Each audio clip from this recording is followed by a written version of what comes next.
अल्लाह के रसूल किस तरीक़े से अपनी बीवी के साथ रहे। नाराज़ हो गई अम्मा आयशा।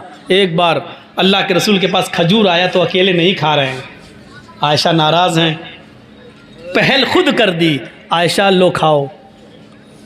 अब वो गुस्से में थी,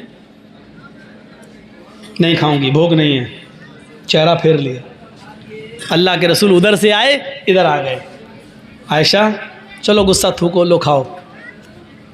यानी उन्होंने चेहरा इधर किया तो अल्लाह के रसूल उठ के इधर आ गए। हम लोग होते और नाराज़ होती हमारी बीवी तो क्या होता, सही बताना।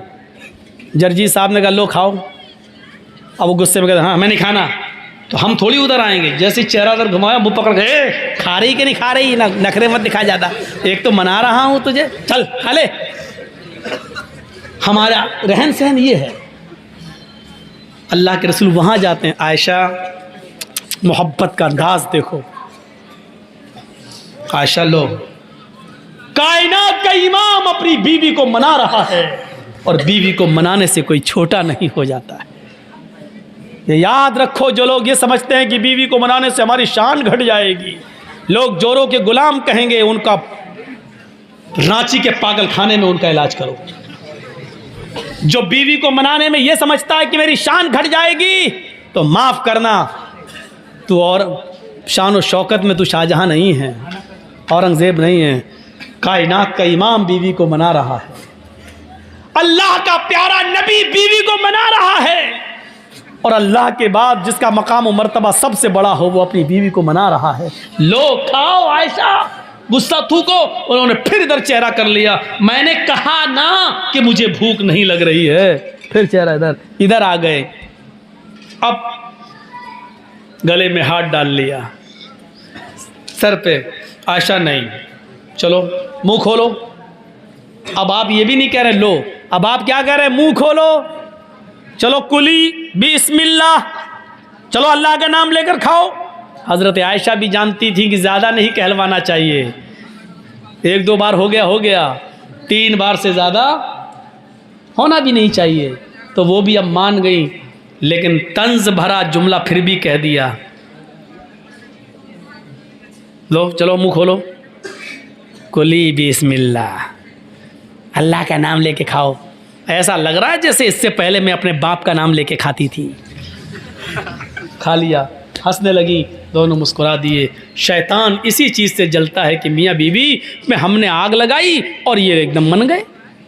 शैतान को सबसे ज़्यादा तकलीफ़ तब होती है। अब अल्लाह के रसूल कहते नहीं खा रही, मर भूखी, हट, तो क्या होता, वो उधर टेढ़ी तो है ही औरत जात, और हम और छोड़ देते तो तलाक पे नौबतें आ जाती हैं। तो तलाक पे नौबतें नहीं आने दीजिए मेरे भाइयों, मनाओ। अल्लाह के रसूल अपनी बीवी के साथ जब चल रहे हो, कोई नहीं है, एक बाग, एक जंगल से गुजर हो रहा है, बाग से, हदीका, गार्डन से, तो अल्लाह के रसूल ने, हज़रत आयशा ने कहा अल्लाह के नबी चलो ज़रा दौड़ते हैं, कौन आगे निकल जाए। अल्लाह के नबी दौड़े, हज़रत आयशा दौड़ी, दोनों दौड़े, आयशा आगे निकल गई, अल्लाह के नबी पीछे रह गए। हज़रत आयशा कहती हैं, आयशा अल्लाह के नबी आप तो हार गए, मैं जीत गई, मैं कामयाब हो गई, मैं जीत गई। आपने कहा जी कोई बात नहीं, आप जानते हैं बीवी जीती तब भी मेरी खुशी, मैं जीतता तब भी मेरी खुशी, लेकिन बीवी जीत गई, उसको खुशी हो रही तो होने दो। 3-4 साल के बाद फिर उसी रास्ते से गुजर हो रहा है। अल्लाह के नबी ने कहा आयशा कुछ याद आया? हाँ आया, यहाँ हम लोग 4 साल पहले दौड़े थे। हाँ, हज़रत आयशा कहती चलिए फिर दौड़ लगाते हैं, देखें कौन आगे निकल जाए। फिर दौड़े, अब अल्लाह के नबी आगे निकल गए, आयशा पीछे रह गई। औरत को खुशी होती है तो गुस्सा भी बहुत जल्दी आता है, ये फितरत है औरत की। अल्लाह के नबी ने कहा क्या हुआ? कुछ नहीं। अच्छा वो पीछे रह गई इसलिए ना। आपने कहा आयशा देखिए समझ गए, शौहर वो होता है जो अपनी बीवी का चेहरा पढ़ ले, समझ गए। आज बेचारी पीछे रह गई है इसलिए तकलीफ़ हो रही है।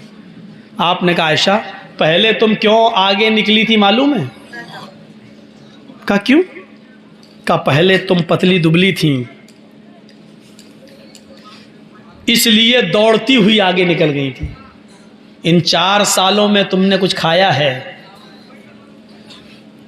मदीने के खजूरों ने तुम्हें थोड़ा मोटा कर दिया है, पहले से तुम्हारा वज़न थोड़ा बढ़ गया है, इसलिए पीछे रह गई, मैं आगे निकल गया। हाँ, हो सकता है अभी भी अल्लाह के नबी समझ रहे हैं कि वो खुशी नहीं है जो होनी चाहिए।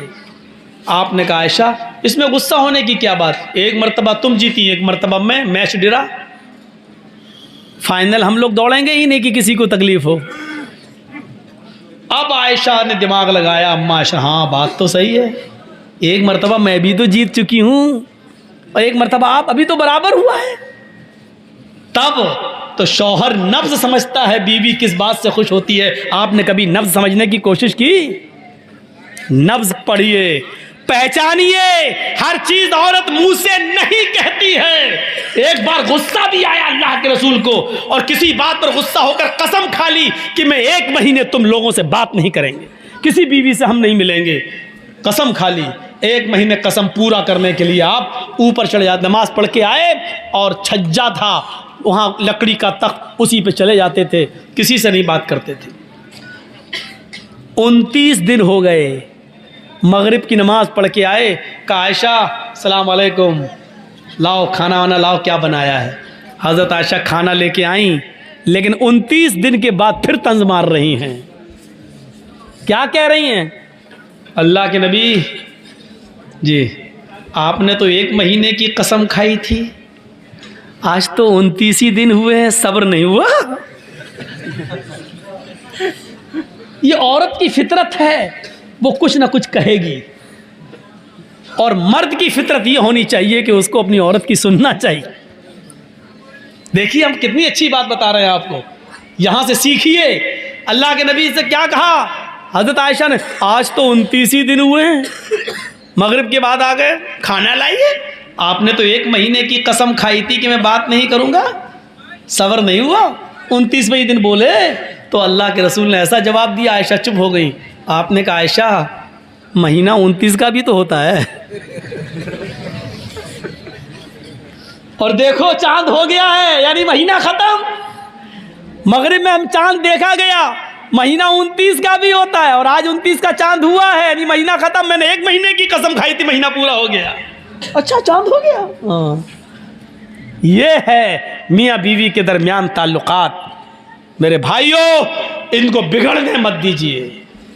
लोग चाहेंगे, कोशिशें करेंगे बिगाड़ने की, तो वला तौक़ करना वालिदैक, बोल रहा थे माँ बाप के ऊपर, पहुंच गए मियाँ बीवी के। वला तौक़ करना वालिदैक व इन मराकन तखरुज मिन अहलिका व मालिक, 2 चीजें। तीसरी चीज वला ततरुकन्न सलातन मक्तूबतन मुतअम्मिदन फइन्न मन तरक सलातन मक्तूबतन मुतअम्मिदन फक़द बरियत मिनहु ज़िम्मतुल्लाह। फर्ज नमाज कभी कसदन जानबूझकर मत छोड़ना। जो फर्ज नमाज जानबूझकर छोड़ देता है, अल्लाह रब्बुल आलमीन के ऊपर से उसकी जिम्मेदारी उठ जाती है, फिर अल्लाह को उसकी कोई फिक्र नहीं होती। फर्ज नमाज कभी जानबूझकर मत छोड़ना। जंग हो रही है लेकिन सहाबा नमाज नहीं छोड़ रहे। अगर 500 आदमी जंग लड़ रहे हैं, अजान का टाइम हो गया तो 250 लोगों ने मोर्चा संभाल लिया और 250 लोग नमाज पढ़ने में मसरूफ हो गए। जब ये 250 नमाज पढ़ चुके तो इन्होंने मोर्चा संभाल लिया और जो लड़ रहे थे उन्होंने नमाज पढ़ना शुरू कर दी। मेरे भाइयों, जंग हो रही है लेकिन सहाबा ने नमाज नहीं छोड़ी। नमाज किसी भी कीमत पर माफ नहीं। जरजीत साहब को आरएसएस के कुछ गुंडे पकड़ के बांध दें, पेड़ से बांध दें, लाठी डंडे बरसाएं, हाथ पैर बंधे हैं, अभी जिंदा हैं जरजीत साहब और अजान का टाइम हो चुका है। आवाज आ रही अल्लाहू अकबर अल्लाहू अकबर। जरजीत साहब के ऊपर अब फर्ज हो गया कि वो नमाज पढ़ें। या अल्लाह, गुंडों ने बांध रखा है, हम नमाज कैसे पढ़ें? हमें नमाज पढ़ना है, हमें उन गुंडों से एक बार कहना है कि भैया अजान हो रही है, मुझे थोड़ी देर के लिए छोड़ दीजिए कि मैं वुजू बनाकर नमाज पढ़ लूं। अगर वो छोड़ते हैं तो ठीक है, नहीं छोड़ते हैं तो बंदे बंदे हमें नमाज पढ़ना पड़ेगी।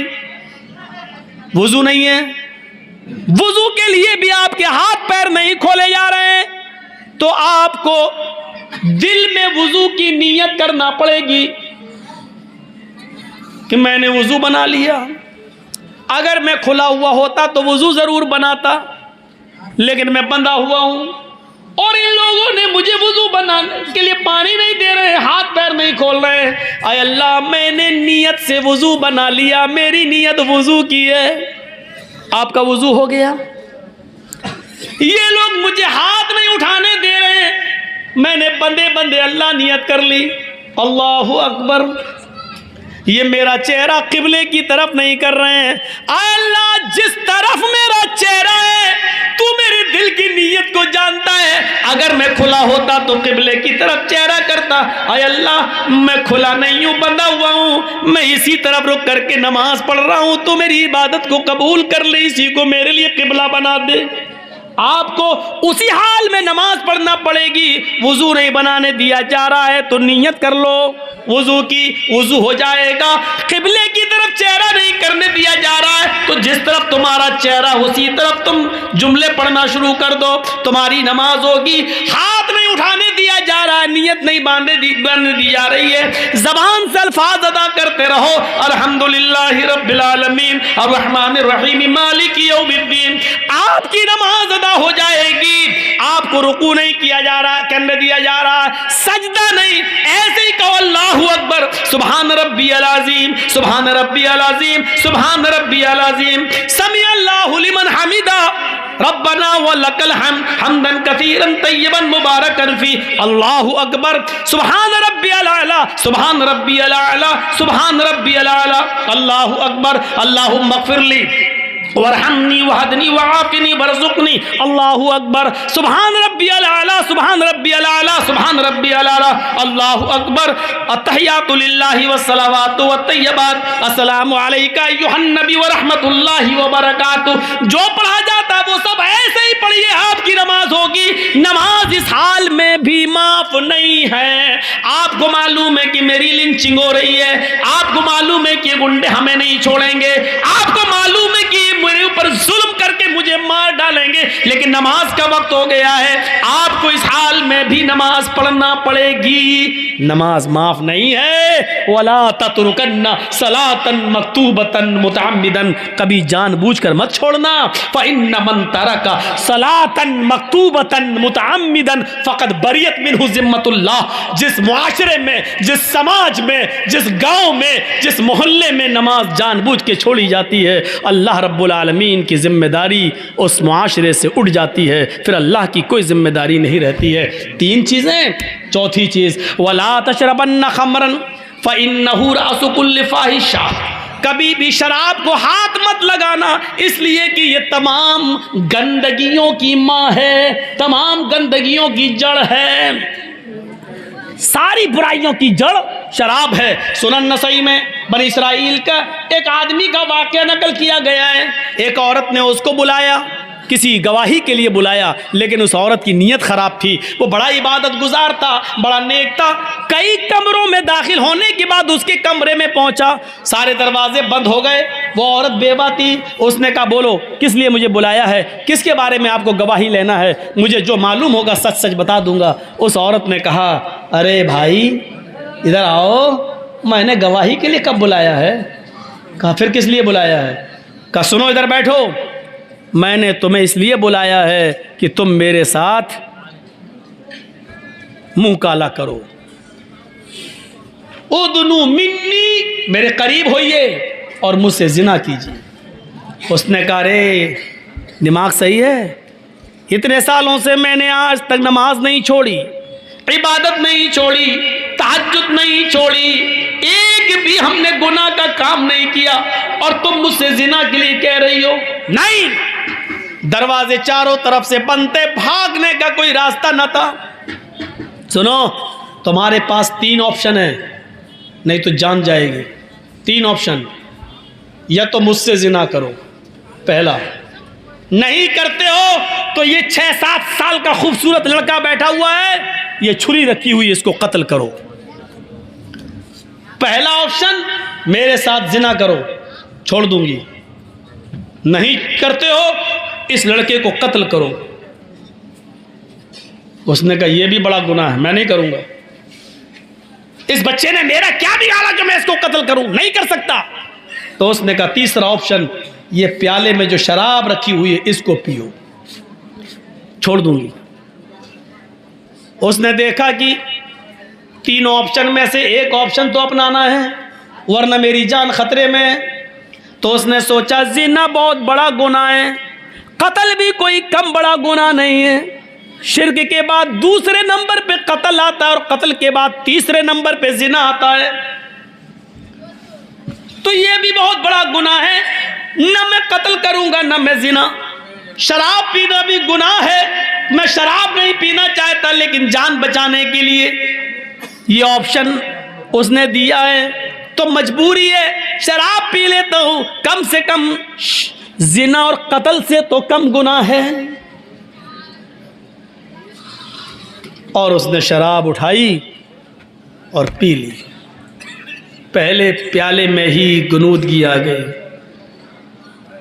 उस औरत ने एक और प्याला पिला दिया, लो पियो, नहीं तो हम छोड़ेंगे नहीं। गड़ गड़ गड़ गड़ गड़, दूसरा भी पी गया। उसने तीसरा भी पिला दिया और उसके बाद उसने छुरी दी, पकड़ो इसे, मारो इसको, मारो इसको। बच्चे को भी कत्ल कर दिया। फिर उस औरत ने उसको पकड़ा, उसके कपड़े उतारे, अपने भी उतारे, जिना भी कर लिया। सुनन नसई के अल्फाज हैं हदीस की किताब के कि उस आदमी ने शराब पी और शराब ने उसको तीनों गुनाह करने पर मजबूर कर दिया, यानी कत्ल भी करवा दिया और जिना भी करने पर मजबूर कर दिया। वरना एक जिना कर लेता, बच जाता, जान बच जाती, दो गुनाह से बच जाता, औरत भी खुश हो जाती, बाद में जाके तौबा कर सकता था। लेकिन उसने ये सोचा कि शराब कत्ल और जिना से छोटा गुनाह है, लेकिन ये नहीं समझ पाया कि शराब तमाम गुनाहों की माँ है, तमाम बुराइयों की जड़ है। इसलिए उसने शराब पी और शराब पीकर उसने तीनों काम कर डाले। शराब पीकर शराब पिया और शराब पीकर कत्ल किया, कत्ल के बाद जिना किया। एक काम करवाया जा रहा था लेकिन शराब ने उससे तीनों काम करवा लिए। इसलिए अल्लाह के नबी ने फरमाया कि शराब के करीब मत जाओ, कभी शराब मत पियो, इसलिए कि तमाम बुराइयों की जड़ है। कितने नौजवान शराब पीकर अपने घर में आकर अपनी माँ को चुप कुतिया, छिनाल, रंडी, पता नहीं क्या क्या अपनी माँ को बोलते हैं अपनी जबान से। ये शराब, तसव्वुर करो तुम्हारे कलेजे कैसे बर्दाश्त कर लेते हैं कि शराब पीकर तुम अपनी माँ के सामने आ जाओ, अपनी बहन के सामने आ जाओ और उन्हीं को माँ बहन की गालियां दो। ये तुम्हारे ज़मीर कैसे गवारा कर लेते हैं।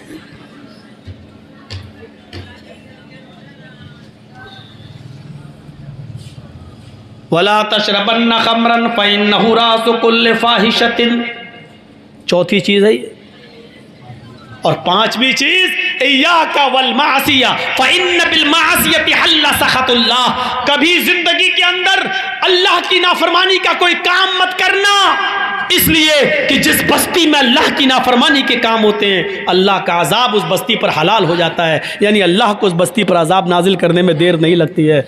नाफरमानी के काम हो रहे हैं ना, इसलिए बारिश रोक दी जाती है। जब नाफरमानी के काम ज़्यादा होते हैं तो गाँव से बरकतें उठा ली जाती हैं। जब नाफरमानी के काम ज़्यादा होते हैं तो जालिम हुक्मरान हमारे ऊपर मुसल्लत हो जाते हैं। आज हम रो रहे हैं, चीख रहे हैं, चिल्ला रहे हैं, ऐसा कभी जिंदगी में नहीं हुआ।